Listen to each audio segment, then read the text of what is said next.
Olá pessoal, tudo bem? Meu nome é Leandro Cirilo e você está no canal Por que não o Everest?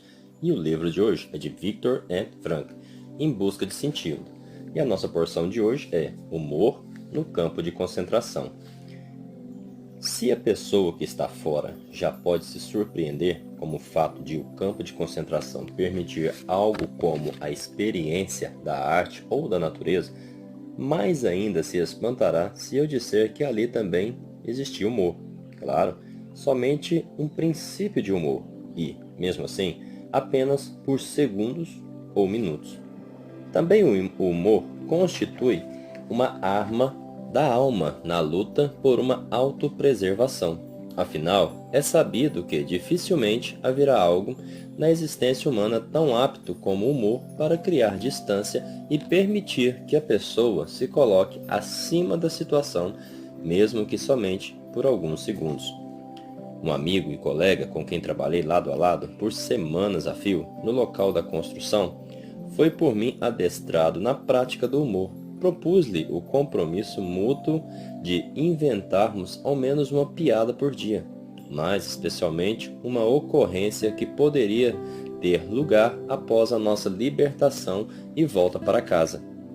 Ele era cirurgião, tendo sido assistente em uma sessão de cirurgia hospitalar.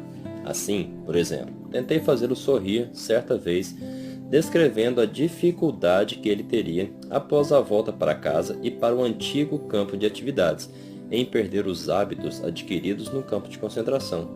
Diga-se de antemão que, quando o chefe da obra se aproxima do local de nosso trabalho para inspeção, o supervisor procurava acelerar o ritmo com o habitual "mexam-se, mexam-se". O que contei a meu companheiro foi o seguinte: quando você estiver novamente na sala de operação realizando uma demorada cirurgia de estômago, o atendente da sala de operação vai entrar correndo e dizer "mexam-se, mexam-se", para avisar que o chefe está chegando. Muitas vezes, os próprios companheiros inventavam esse tipo de situação engraçada no futuro. Assim, prediziam, por exemplo, que, quando fossem convidados para jantar em sociedade, poderia suceder que, distraídos, quando fosse servida a sopa, pediriam à senhora da casa, assim como pediam ao capo no intervalo do meio-dia, que ela lhe desse sopa bem do fundo, para pescar algumas ervilhas ou meia batata. A vontade de humor, a tentativa de enxergar as coisas numa perspectiva engraçada, constitui um truque útil para a arte de sobreviver. A possibilidade de optar por viver a vida como arte, mesmo em pleno campo de concentração, é dada pelo fato de a vida estar muito rica em contrastes. Em efeitos contrastantes, por sua vez, pressupõe certa relatividade de todo sofrimento. Em sentido figurado, se poderia dizer que o sofrimento do ser humano é como algo em estado gasoso. Assim como determinada quantidade de gás preenche um espaço oco sempre de modo uniforme e integral, não importando as dimensões desse espaço, o sofrimento, seja grande ou pequeno, ocupa toda a alma da pessoa humana e consciente humano. Daí resulta que o tamanho do sofrimento humano é algo bem relativo. Resulta ainda que algo quase insignificante pode proporcionar a maior das alegrias, como foi, por exemplo, na ocasião em que viajávamos de Auschwitz para um dos campos filiais em Dachau, na Baviera. Temíamos que o transporte fosse para Mauthausen. Nossa ansiedade crescia à medida que o trem se aproximava mais daquela ponte sobre Danúbio, pelo qual, segundo dizia companheiros com anos de experiência em campos de concentração, ele teria que passar assim que desviasse da linha principal, caso se dirigisse a Mauthausen. Quem ainda não passou por algo semelhante só acreditaria se pudesse ver os prisioneiros no vagão dançarem de alegria ao perceberem que o transporte se dirigia apenas para Dachau. E como foi depois ao chegarmos ao campo sucursal em Dachau? Tínhamos viajado 2 dias e 3 noites, e no chão, no apertado vagão cárcere, não havia lugar para todos se assentarem. a maioria deles que passavam de pé a longa viagem, enquanto alguns poucos podia ancorar-se por turnos sobre um pouco de palha, e estava molhada de urina. Em outras palavras, estávamos completamente esgotados ao chegar. A primeira informação importante dada por prisioneiros internados há mais tempo lá dizia que, naquele campo relativamente pequeno, o número de prisioneiros nunca passou de 2.500.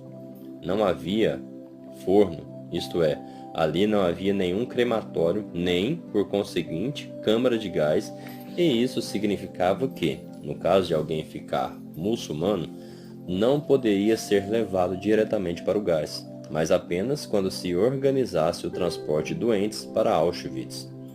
Assim, o perigo de morte vindo dessa parte, ao menos, não era tão direto. A agradável surpresa por nos ter tido dado aquilo que nos desejara nosso chefe de bloco, ele nos recomendara sermos mandados o quanto antes para um campo que não tivesse lareira, como em Auschwitz. Essa agradável surpresa nos encheu de alegria. Ficamos tão bem-humorados a ponto de nos entregar a gracejos e dar risadas, a despeito do que nos sobreveio nas horas seguintes.